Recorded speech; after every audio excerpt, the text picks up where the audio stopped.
मेरे बच्चे, वह तुम्हारे जीवन में अब कभी नहीं आएगा। और वह कौन है जो तुम्हारे जीवन में नहीं आएगा और क्या कारण है तुम्हारे जीवन से उसके जाने का? जब तुम उस वजह को जानोगे तो निश्चित ही हैरान रह जाओगे, आश्चर्य में पड़ जाओगे कि ऐसा कैसे हो सकता है। लेकिन मेरे बच्चे, आज जो मैं तुम्हें बताने आई हूँ, उस बात को यदि तुम पूर्ण रूप से सुन लोगे तो निश्चित ही तुम समझ जाओगे कि वह तुम्हारे जीवन से क्यों चला गया और उसके जाने से फायदा है या नुकसान, यह भी मैं तुम्हें बताऊंगी। इसके साथ ही एक बात और बताऊंगी जिसे तुम सदैव याद रखना, क्योंकि उस बात में तुम्हारा ही हित छुपा हुआ है। मेरे बच्चे, यदि तुमने उस बात को सदैव स्मरण रखा तो तुम इस बात को समझ लो कि जीवन में बहुत सारी ऐसी परेशानियां जो अचानक से आती हैं और तुम कुछ समझ भी नहीं पाते, उस आंधी की तरह जो आंधी एकदम से आती है और नुकसान करके चली जाती है, उसी तरह तुम्हारे जीवन में ना आए ऐसी आंधी को तुम रोक पाओ। मेरे बच्चे, तुम्हारे जीवन में तुम्हें उन बातों को जान लेना जरूरी है। इससे पहले कि मैं तुम्हें विस्तार से उस बात को बताऊं और समझाऊं, केवल एक बार जय हो माता रानी जरूर लिखना, क्योंकि मेरे बच्चे, कई बार किसी के जाने से तुम्हारे जीवन में खुशहाली आती है और कई बार तुम्हारे जीवन में तुम्हें परेशानियों का सामना करना पड़ता है, वह भी किसी के जाने से ही होता है। इसलिए अलग अलग महत्व होने के बाद किसी के जाने से अब तुम्हारे जीवन पर क्या फर्क पड़ने वाला और क्या महत्व था उसके रहने का तुम्हारे जीवन में, वो आज मैं तुम्हें विस्तार से बताऊंगी। क्योंकि मेरे बच्चे, इस बात का जानना तुम्हारे लिए बहुत जरूरी है कि उसके रहने से तुम्हें फायदा था या उसके जाने से तुम्हें फायदा है। क्या महत्व था उसका तुम्हारे जीवन में? क्या तुम्हें दुखी होना चाहिए या खुश होना चाहिए? इस बात को समझना इसलिए जरूरी है क्योंकि तुम्हें कुछ बात बताने वाली हूँ। उन बातों को भी तुम्हें ध्यान रखना जरूरी है। मेरे बच्चे, कभी कभी ऐसा इंसान जिसे तुम परख नहीं पाते हो और ना ही तुम उस व्यक्ति के बारे में जान पाते हो, तुम्हारे जीवन में वह प्रवेश कर लेता है, लेकिन तुम उसकी वाणी से और ना उसके हृदय की भावना से तुम उसे नहीं पहचान जान पाते। और ऐसा व्यक्ति तुम्हारे करीब रहकर तुम्हारी सभी बातों को जान लेता है, उन बातों को जिनको कोई नहीं जान पाता और उन बातों को भी जिनको तुम किसी को बताना नहीं चाहते। लेकिन मेरे बच्चे, जो व्यक्ति सबसे ज्यादा करीब होता है और जो तुम्हें अपना जैसा लगता है, उसके बर्ताव से और उसके भाव से तुम उससे अपने हृदय की बात कभी नहीं छुपा पाते। उसका का कारण केवल इतना होता है कि तुम जैसा उसे देखते हो वैसा ही तुम अनुभव करते हो, अर्थात तुमसे मीठी मीठी बातें करने वाला व्यक्ति और तुमसे अच्छा बोलने वाला व्यक्ति तुम्हें देखने में अच्छा लगता है और तुम्हारे हृदय की आवाज होती है कि वह व्यक्ति बहुत अच्छा है, उसका स्वभाव बहुत अच्छा है, हंसमुख है, हंसकर बात कहता है, मुझसे कभी कुछ क्रोध में नहीं बोलता, उसका मन भी बहुत ज्यादा साफ है, चंचल तो है लेकिन वह मेरे हित की बात करता है, हमेशा मुझे अच्छी सलाह देता है। मेरा अनुभव कहता है कि वह बहुत अच्छा व्यक्ति है। मुझे अपने हृदय की कोई भी बात उसे बता देनी चाहिए और तुम ऐसे ही भाव में आकर उसे अपने हृदय की वह बातें बता देते हो जो तुम्हें नहीं बतानी चाहिए। अपने परिवार की वह बातें जो तुम्हें सबसे छुपानी चाहिए, वह भी तुम उसे बता देते हो और उसे बहुत सारे ऐसे राज बता देते हो जो तुम्हें नहीं बतानी चाहिए। और ऐसा व्यक्ति तुम्हारे जीवन में रहकर तुम्हें परख भी लेता है और जान भी लेता है। मेरे बच्चे, उसके पश्चात की वह असली रूप में आता है और तुम्हें जब ये बात जात होती है तब तुम उससे किनारे होने लगते हो। ऐसा ही एक व्यक्ति तुम्हारे जीवन से शीघ्र ही अभी गया है। उसने यह सब नहीं किया जैसा मैंने आज तुम्हें बताया है, बल्कि उसने करीब रहकर तुम्हारी सभी राज्यों को जाना, तुम्हारी हर बात को पहचाना, तुमने यकीन भी किया और उसने षड्यंत्र भी रचा। मेरे बच्चे, उसका इरादा था तुम्हारी हर बात को जानने के पश्चात तुम्हें बर्बाद करने का। उसके इरादे में तुम एक गलती कर देते तो तुम अपने जीवन को बर्बाद कर लेते। लेकिन मेरे बच्चे, कहीं ना कहीं मेरी शक्तियां तुम्हारे साथ है, कहीं ना कहीं तो तुम्हारी बुद्धि मेरी शक्तियां से कार्य कर रही है। और उस समय, जिस समय तुम्हारा सबसे कमजोर पल था, जिस समय तुम खुद को उसके सामने बेबस समझ रहे थे, दिख रहे थे और तुम्हें ऐसा आभास हो रहा था कि तुम्हारा दिन उसके सामने बहुत कमजोर पड़ गया है।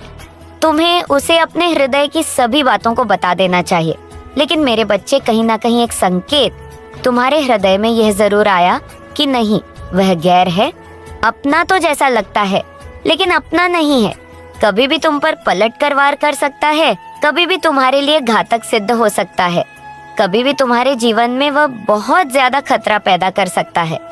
मेरे बच्चे, यह संकेत कोई आम संकेत नहीं था, बल्कि मैंने ही तुम्हारे हृदय में यह संकेत को प्रमाण किया, क्योंकि मैं तुम्हें बचाना चाहता थी और तुमने उस व्यक्ति से अपना कटाव प्रारंभ कर दिया और तुम धीरे धीरे करके उससे अलग रहना प्रारंभ कर दिए, क्योंकि तुम्हें यह बात बहुत अच्छे से जात हो चुकी थी कि आगे जाकर तुम कहीं ना कहीं खतरे में ना पड़ जाओ, तुम्हें कोई नुकसान हो जाए उसके हाथों से। और यहीं पर तुम्हारी बुद्धि ने सही काम किया। उसने काफी कोशिश भी की, बाद में तुम्हारे अपनों के साथ व्यवहार बनाने की और तुम जिसके करीब हो सबसे ज्यादा उनसे भी मित्रता निभाने की।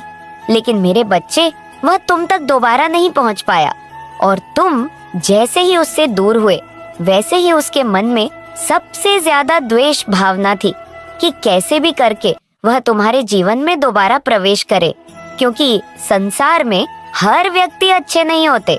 5 उंगलियां एक हाथ में होती तो है, लेकिन बराबर नहीं होती।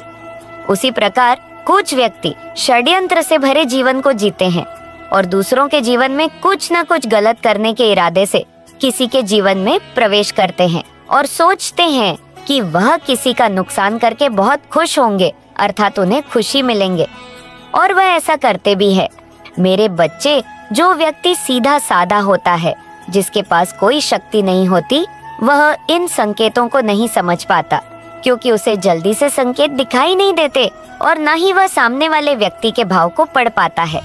उसके हृदय को यह आभास ही नहीं हो पाता कि वह एक ऐसे दलदल में फंसने जा रहा है जहां से निकलना नामुमकिन है, और सामने वाला व्यक्ति उसके साथ छल कर रहा है, जो कि अपना जैसा दिखता तो है लेकिन अपना है नहीं।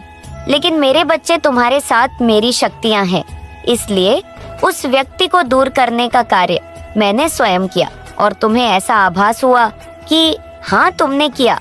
लेकिन यह सत्य है कि मैंने ही तुम्हें संकेत दिए, मैंने ही तुम्हें उस व्यक्ति से दूर जाने का जो इशारा था वो किया, जिससे कि तुम बच पाओ।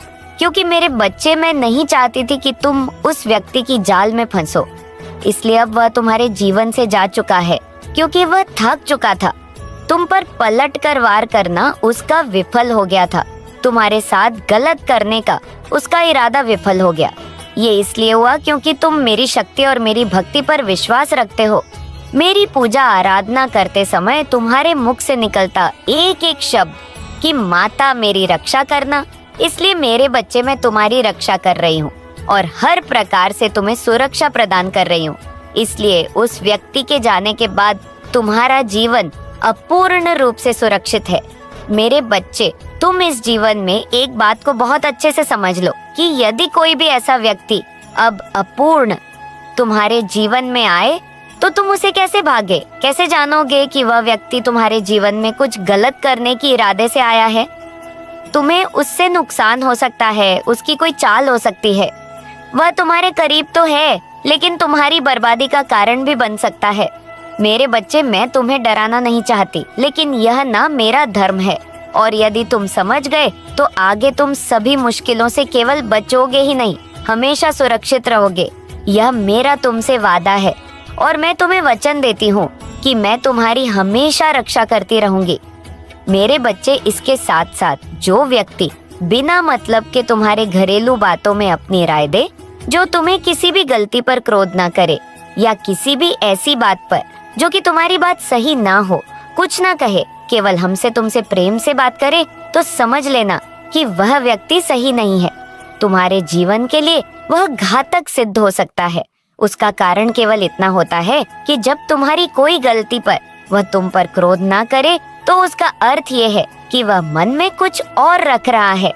इसलिए मेरे बच्चे, तुमसे इतनी मिठास है जिससे कि तुम्हें किसी भी बात का बुरा ना लगे और तुम उसे अपना समझो, क्योंकि जब तक तुम उसे अपना नहीं समझोगे तब तक तुम किसी भी ऐसी बात को बताओगे नहीं क्योंकि तुम उस पर भरोसा नहीं करोगे और ना ही तुम उसे अपना समझोगे। लेकिन मेरे बच्चे, ऐसा व्यक्ति उस मिठाई की तरह होता है जैसे कुछ समय रखने के पश्चात उसमें कुछ ना कुछ गम होती है, अर्थात सड़ जाती है। क्योंकि मीठी चीज हमेशा नुकसान करती है और करेले जैसी कड़वी खाने से तुम्हारी सेहत अच्छी रहती है, तो जीभ का कड़वा होना कोई गलत नहीं होता।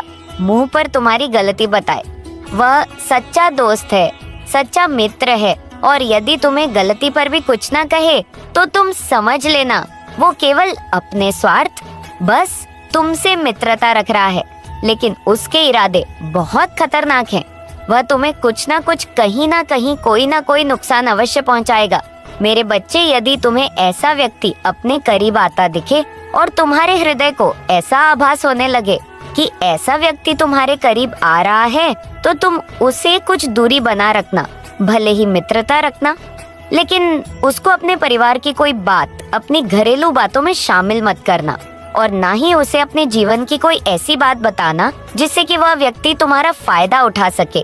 क्योंकि जब तक वह पूर्ण रूप से बातों को नहीं जानेगा, तब तक तुम्हारे लिए वह खतरा कभी नहीं बन सकता। वह केवल मान्यता, मित्रता निभाएगा और फिर तुम्हारे जीवन से साधारण त्याग रहकर चला जाएगा। क्योंकि केवल साधारण रहने वाला व्यक्ति तुम्हें खतरा नहीं पहुंचा सकता, जिससे ज्यादा मित्रता रखोगे, जिसको अपने बारे में पूर्ण रूप से बताओगे। यदि उसके मन में कोई छल नहीं है तो कोई बात नहीं, लेकिन जिसके मन में छल है उससे तुम्हें नुकसान हो सकता है, और तुम भोले भाले, सीधे साधे, साफ मन से उसे भी साफ मन का समझकर उस पर विश्वास कर लोगे, और इसी विश्वास को वह तोड़कर तुम्हें नुकसान पहुंचा सकता है। मेरे बच्चे, इस बात को हमेशा स्मरण रखना, क्योंकि वह चला तो गया है, लेकिन ऐसे अभी जीवन में और भी मेरे बच्चे, मुझे यकीन है कि तुम मेरे माँ काली चैनल को सब्सक्राइब कर लोगे, क्योंकि इसके जरिए ही तुम मेरा आशीर्वाद प्राप्त कर सकते हो। और अगर नहीं करोगे तो शायद मैं तुम पर कृपा दृष्टि तुम्हारे ऊपर सदा के लिए नहीं रहेगा। इसलिए बिना सोचे मेरे इस चैनल को सब्सक्राइब कर दो। करीब आए तो ऐसे में तुम्हारा बचना बहुत जरूरी हो जाता है। अगर तुम अपने बी के लिए कुछ नहीं करोगे तो निश्चित तुम्हें कुछ ना कुछ नुकसान हो जाएगा, क्योंकि जो नुकसान करना चाहता है वह अवश्य तुम्हारा नुकसान करता है। मेरे बच्चे, उसे इस बात का कोई अर्थ नहीं होता कि वह तुम्हें कोई नुकसान पहुंचाए तो उसका यह कार्य सही नहीं है, बल्कि वह किसी भी कार्य को करने से ना तो डरता है और ना ही उसे डर लगता है, बल्कि ऐसा व्यक्ति केवल तुम्हारे जीवन में जहर घोलने का कार्य करता है। मेरे बच्चे, कई बार ऐसा व्यक्ति तुम्हारे घर के सदस्यों से भी तुम्हें दूर कर देता है और तुम्हें पता भी नहीं चलता है। तुम उसके बहकावे में आ जाते हो, उसकी बातों को सुनते रहते हो, और तुम्हारा मस्तिष्क भी उसी प्रकार से सोचना प्रारंभ कर देता है जिस प्रकार से वह व्यक्ति तुम्हें बताता है। इसलिए मेरे बच्चे, कभी भी इस बात को ध्यान रखना कि जो व्यक्ति तुम्हें भटका रहा है उसके बहकावे में नहीं आना है। तुम अपने ध्यान से हर बात को सोचो। मैंने स्वयं तुम्हें इतनी बुद्धि दी है कि तुम अपनी भलाई को सोच सकते हो, जिसमें तुम्हारा हित छुपा है उसको पहचान सकते हो। उन्हीं कार्यों को करो जिससे तुम्हारा और तुम्हारे परिवार का भला हो और उनका भी हित छुपा है। मेरे बच्चे, इन कार्यों को करने से तुम्हारे जीवन में परेशानियां समाप्त हो जाती हैं और तुम्हारे परिवार के सदस्यों को भी कष्ट नहीं पहुंचता, क्योंकि तुम्हारे जीवन में यदि कुछ भी होगा तो उससे तुम्हारे परिवार के सदस्यों को भी कष्ट पहुंचेगा। इसके साथ साथ तुम बुद्धि को प्रबल करने वाले कुछ कार्यों को प्रारंभ करो। ध्यान रखो, कार्य को करते समय तुम्हें जरा भी झंझट नहीं है और ना अविश्वास रखना है, बल्कि विश्वास पूर्ण कार्य को करना है, जिससे करने से तुम्हारे जीवन में तुम देखोगे कि तुम हर चीज को भांप लोगे, हर चीज के बारे में कहीं तक पता कर पाओगे। पहले से ही तुम्हें हर चीज का आभास होने लगेगा, क्योंकि मेरे बच्चे, जिसकी बुद्धि सद्बुद्धि में परिवर्तित हो जाती है, उस व्यक्ति को बहुत सारी बातें आभास होने लगती हैं। उसे बैठे बिठाए ही सब कुछ हो जाता है। ये सच है कि वह व्यक्ति समझ नहीं पाता, और ये भी सच है कि कई बार उसकी सद्बुद्धि ही उसे बचा लेती है। मेरे बच्चे, इसके लिए तुम्हें केवल ज्यादा कुछ नहीं करना है, बल्कि हर बुधवार के दिन तुम एक कार्य करो। थोड़ी सी हरी घास लो, उस घास को तुम बर्ड के साथ गाय को खिला दो। ऐसा कार्य तुम्हारी बुद्धि को प्रबल करने के साथ साथ गणेश जी को प्रसन्न करेगा और गणेश जी तुम्हें बुद्धि देंगे। इसलिए इस कार्य के साथ साथ तुम्हें जो भी जानवर दिखे उसे कुछ ना कुछ खाने के लिए दो।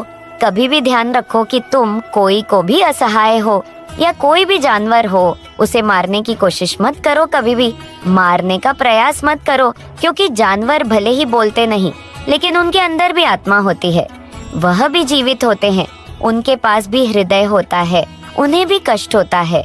उनके अंदर भी ईश्वर अर्थात मैं वसी करती हूँ। मेरे बच्चे, यदि तुम उन्हें कष्ट पहुँचाते हो तो निश्चित ही मेरी बनाई हुई संसार में एक ऐसे जीव को कब पहुंचा रहे हो जो तुम्हारे समान है। अर्थात जितना तुम महत्व रखते हो उतना ही जानवर भी इस संसार में महत्व रखते हैं। यह बात अलग है कि तुम्हारे लिए वह कोई महत्व नहीं रखते हो शायद, लेकिन मेरे लिए जितना महत्व तुम रखते हो उतना ही महत्व वह भी रखते हैं।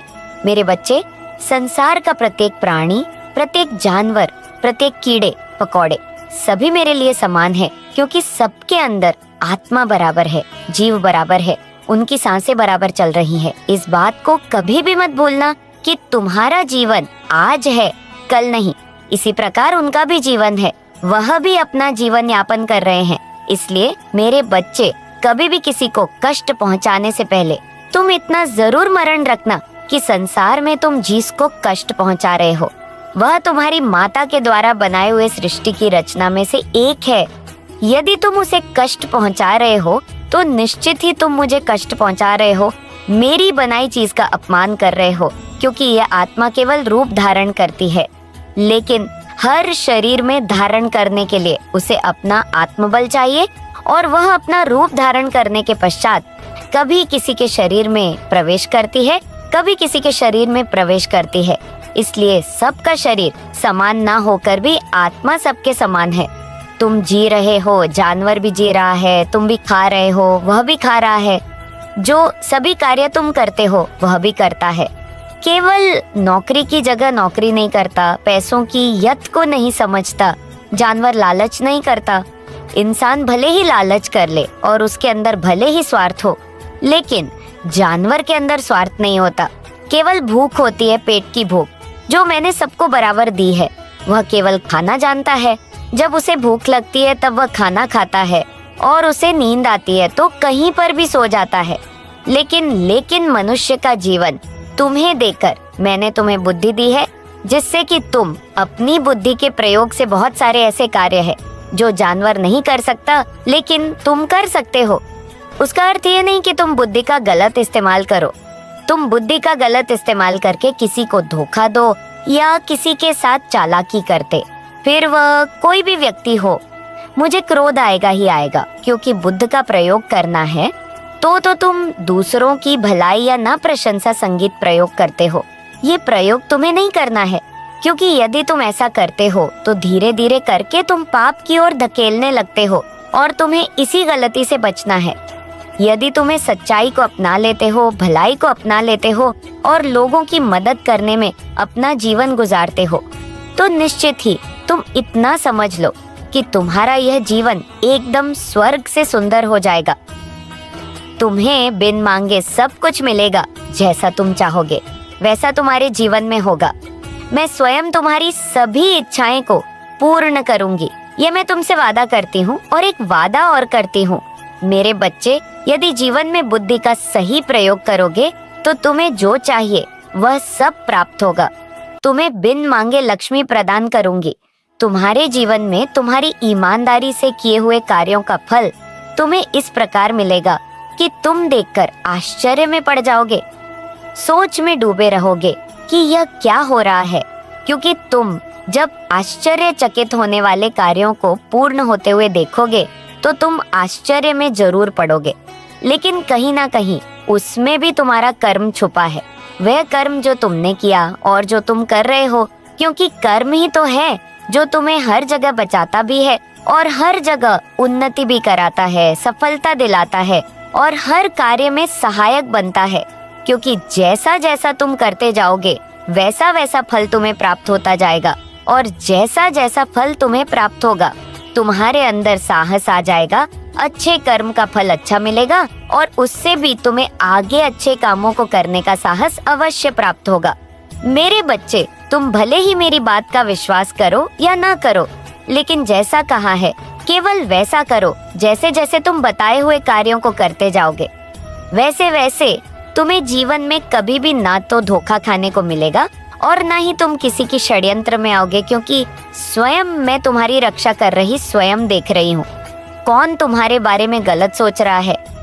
मेरे बच्चे, तुम्हारी रक्षा करना मेरा धर्म है और मैं अपना धर्म निभा रही हूँ। तुम्हारा धर्म केवल कार्य करने का है, सही कार्य, ईमानदारी से कार्य, दूसरों के लिए मदद वाले कार्य। तुम के केवल अपने कार्यों को करो, बाकी तुम्हें किसी पर ध्यान देने की आवश्यकता नहीं, क्योंकि जितना ज्यादा तुम स्वयं पर ध्यान दोगे उतना ज्यादा तुम्हें खुद पर गलतियों की सुधार का मौका मिलेगा। क्योंकि जो व्यक्ति खुद पर ध्यान देता है खुद की एक एक गलती को सुधार पाता है, और जो दूसरों पर ध्यान देता है केवल वह दूसरों पर ही उंगलियां उठाता रह जाता है। उसे स्वयं कुछ भी प्राप्त नहीं होता, केवल वह ऐसे समय खराब करता रहता है दूसरों की बातें करके, दूसरों में नुक्स निकालकर और दूसरों की गलतियां देखकर कुछ भी नहीं सीख पाता। ऐसा व्यक्ति, क्योंकि उसे खुद की गलतियों का कभी आभास नहीं हो पाता कि वह कौन सी गलतियां कर रहा है। यदि तुम भी ऐसे करोगे तो निश्चित ही तुम कभी नहीं जान पाओगे कि तुम कौन सी गलतियां कर रहे हो। इसलिए दूसरों की गलतियों को देखने से पहले खुद में गलतियां देखना सीख। खुद की गलतियों को सुधारने का अवसर तुम्हें तभी प्राप्त होगा जब तुम खुद की गलतियों को देखोगे, क्योंकि देखोगे नहीं तो सुधारोगा कैसे। सुधारने के लिए तुम्हें पता होना चाहिए कि तुम कौन सी गलती कर रहे हो, तभी तो पता चल पाएगा कि गलती क्यों हो रही है और कहाँ हो रही है। उसे सही करो, जीवन स्वर्ग से सुंदर बना दूंगी मैं। मेरा आशीर्वाद सदैव तुम्हारे साथ है। तुम्हारा कल्याण हो। जय हो माता रानी। हर हर महादेव। मेरे बच्चे, मोह माया को चाहने वाला बिखर जाता है, माता रानी को चाहने वाला निखर जाता है। मेरे बच्चे, माँ काली की महिमा अपरंपार है। माँ काली एक पल में प्रलय लाने की शक्ति रखती है। चलिए इस संदेश को पूरा देखें। इसे बीच में छोड़कर जाने की गलती ना करें, नहीं तो आपको भारी नुकसान भी हो सकता है। मेरे बच्चे, अपनी माता को प्रसन्न करने के लिए जय हो माता रानी लिखकर इस संदेश को जल्दी से लाइक कर दीजिए, ताकि माँ काली की कृपा आप पर जल्दी से प्राप्त हो सके। मेरे बच्चे, तुम्हारे जीवन में कुछ ऐसा हो रहा है जो नहीं होना चाहिए। तुम्हारे जीवन में घना अंधेरा सा छा गया है जिसका कोई अंत नजर नहीं आता।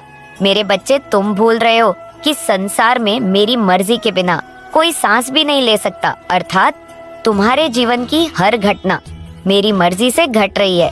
मेरे बच्चे, मैं जानती हूँ तुम्हें बहुत तकलीफ हो रही है, परंतु विश्वास करो, हर घटना के पीछे कोई ना कोई बड़ा प्रयोजन होता है। मेरे बच्चे, तुम मुझे पुकार रहे हो, मुझसे शिकायत कर रहे हो। मैं सब सुनकर भी मौन हूँ, क्योंकि यह तुम्हारे धैर्य की परीक्षा है। इस परीक्षा में तुम्हें अनेकों कठिनाइयों का सामना करना पड़ रहा है, परंतु तुम अकेले नहीं हो। मैं तुम्हारे साथ हूँ, क्योंकि यह मेरी भी परीक्षा है।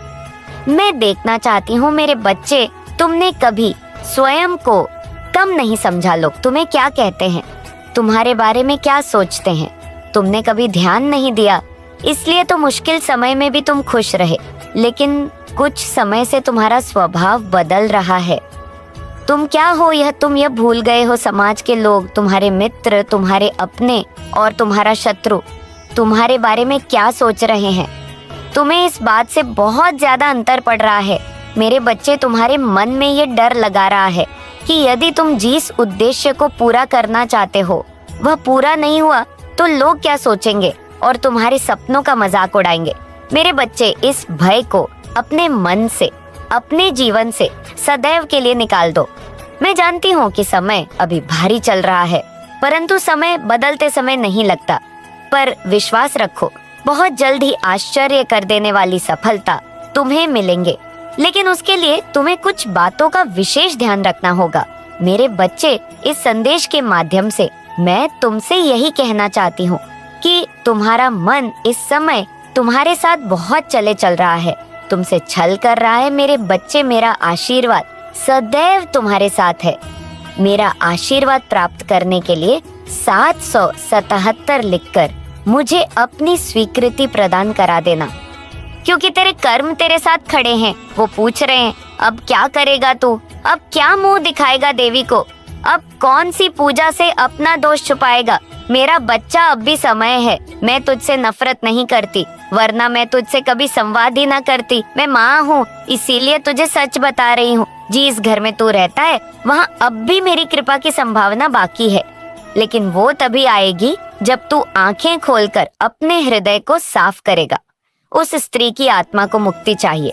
जा किसी जरूरतमंद स्त्री की सेवा कर, बिना दिखावे के।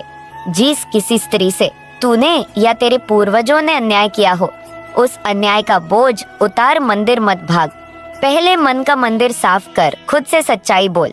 मैं वही सुनना चाहती हूँ, मेरी कृपा कोई प्रसाद की थाली नहीं जो तू खरीद ले। मेरी कृपा उस समय बरसती है जब मेरा भक्त सच्चा हो। तू जानता है ना कि तेरे घर में जो बार बार लक्ष्मी आती है और चली जाती है, वो इसीलिए है क्योंकि वो मेरे आदेश पर ही तेरे द्वार को छोड़ती है। क्योंकि तूने धर्म की रक्षा नहीं की, इसलिए धन भी तुझसे रूठा है। अब भी तू सोच रहा है कि ये सब कोई पुरानी बात है? नहीं मेरे बच्चे, ये सब तेरे वर्तमान की सच्चाई है। जिस दिन तू अपने उस पिछले जन्म के पाप को दिल से स्वीकार करेगा और उस स्त्री के समान किसी को सहारा देगा, उसी दिन तेरा घर शाप मुक्त हो जाएगा। आज मैं तेरे घर की ओर देख रही हूँ, मेरे तीसरे नेत्र से उस छाया को देख रही हूँ जो हर रात तुझे डराती है। वह छाया, वह पीड़ा, वह स्त्री, वह सब मेरी निगरानी में है। मैं चाहती हूँ तू सच को अपनाए और फिर देख कैसे तेरा घर मंदिर बन जाएगा। लेकिन अगर तूने फिर से मेरी बात को नजरअंदाज किया, फिर से ढोंग का सहारा लिया, तो ये समझ ले अगला चरण और भी भयानक होगा। मैं अपनी चुप्पी तोड़ चुकी हूँ, अब तुझे अपनी आत्मा से बात करनी है। क्या तू तैयार है? जो घर में पूजा के बाद भी अशांति हो, जो दरवाजों के पीछे हलचल हो, जो बच्चों के स्वभाव में अचानक बदलाव आए, जहाँ पुरुष स्त्रियों पर बिना कारण चिल्लाए, जहाँ स्त्रियां अचानक रोने लगे बिना वजह, समझ लेना वहाँ कोई पुराना पाप सक्रिय हो गया है और वही तेरे घर में हो रहा है। तेरे पूर्वजों ने जो बोया उसका फल तू भोग रहा है, लेकिन इस चक्र को यही रोका जा सकता है। अगर तू चाहे तो महाकाली सिर्फ न्याय करती है, मैं दंड देती हूँ लेकिन माफ भी करती हूँ। अगर मेरी संतान दिल से पुकारना, तू पुकार, मेरे सामने सिर झुका, सच स्वीकार कर और फिर देख मैं कैसे अपने हाथों से तेरे घर के आंगन में फूल बरसाऊंगी। जिस छाया ने तेरे घर को घेरा है वो डरती है मेरे नाम से, लेकिन जब तू मेरी नजरों में खुद दोषी दिखता है तब वो छाया और भी बलवान हो जाती है। इसलिए अब समय है, खुद को मेरे सामने बेनकाब करने का। तू डरता है? तुम्हारे कामों ने ही तुम्हारे जीवन को ऐसा बना दिया है। अब तुम इसे बदल सकते हो, बस तुम्हें अपनी दिशा बदलने की जरूरत है। तुम मेरे आशीर्वाद से भाग रहे हो, लेकिन मैं तुम्हें कभी छोड़ने नहीं आई। तुम्हारे दुख का कारण सिर्फ तुम्हारे ही कर्म है और तुम्हारी समस्या का हल भी तुम्हारे ही हाथों में है। तुम जब तक अपने कर्मों को ठीक नहीं करोगे, तुम्हारी स्थिति नहीं सुधरेगी। तुम्हें समझना होगा कि जीवन के सारे उत्तर तुम्हारी आत्मा में छिपे हुए हैं और तुम्हें उन्हें ढूंढने के लिए अपनी मेहनत और शुद्धता की ओर कदम बढ़ाने होंगे। तुम्हारी हर मुश्किल का हल सिर्फ तुम्हारे अंदर ही है और मैं तुमसे यह कहने आई हूँ कि अपनी समस्याओं को समझो, अपनी गलतियों को सुधारो और खुद को बदलो। तुम्हारी सच्ची शक्ति तुम्हारे अंदर ही है। जब तक तुम खुद को शुद्ध नहीं करोगे, तुम मेरी मदद महसूस नहीं कर पाओगे। तुम्हारी जिंदगी में कोई भी बदलाव नहीं आएगा क्योंकि तुम अपनी गलतियों को स्वीकारने के लिए तैयार नहीं हो। जब तुम अपनी गलतियों को स्वीकार करोगे, अपनी आत्मा को शुद्ध करोगे और सच्चाई की ओर बढ़ोगे, तभी तुम देखोगे कि तुम्हारे जीवन में सच्ची शांति और खुशी का आना शुरू होगा। अब तुमसे यह कहने आई हूँ कि तुम अपने जीवन में सुधार की दिशा में कदम बढ़ाओ। तुम जितना मेरे साथ जुड़ोगे, उतना ही तुम्हारे जीवन में बदलाव आएगा। तुम्हारे दुखों का कारण तुम्हारे कर्म है और तुम्हारे सुख का कारण भी तुम्हारे कर्मों में ही छिपा हुआ है। जब तुम अपनी गलती सुधारोगे, अपनी आत्मा को शुद्ध करोगे और सच्चाई की ओर बढ़ोगे, तभी तुम मेरे आशीर्वाद को महसूस करोगे। तुम्हारे जीवन में एक नई रोशनी आएगी और तुम देखोगे कि तुम्हारी सारी परेशानियां खत्म हो जाएंगी। तुमने शायद सोचा होगा कि तुम्हारे कामों का कोई असर नहीं होगा, लेकिन अब तुम देख रहे हो कि तुम्हारी जीवन की स्थिति ठीक से नहीं सुधर रही है। तुम्हारी कठिनाइयों का कारण तुम्हारी आत्मा के भीतर वह अंधकार है जिसे तुम बार बार नजरअंदाज करते हो। तुम जब तक अपने भीतर के काले धब्बों को साफ नहीं करोगे, तुम्हारी दुनिया भी साफ नहीं हो सकती। तुम्हारी हर कमी का असर सिर्फ तुम्हारी जिंदगी पर, बल्कि तुम्हारे आसपास के लोगों पर भी पड़ता है। तुम्हारी गलतियां उन्हें भी कष्ट देती हैं। क्या तुम यह नहीं समझ पा रहे हो? जब तुम किसी से सच्चा प्रेम करते हो, तब तुम अपने कृत्यों के परिणामों को समझते हो। लेकिन क्या तुमने कभी यह महसूस किया कि तुम्हारे कर्मों ने मुझसे दूरी बना दी है? तुमने यह नहीं सोचा कि क्या तुम्हारे कार्यों का असर सिर्फ तुम पर ही नहीं, बल्कि उन पर भी पड़ता है जिन्हें तुम सच्चे दिल से चाहते हो। तुम्हारी गलतियों ने न सिर्फ तुम्हारी जिंदगी में अंधेरा लाया है, बल्कि उन लोगों की जिंदगी में भी अंधकार किया है जो तुम्हारे साथ हैं। जब तक तुम अपने कर्मों को शुद्ध नहीं करोगे, तुम्हारी जिंदगी में कोई परिवर्तन नहीं हो सकता। यही मेरी सच्चाई है जिसे तुम्हें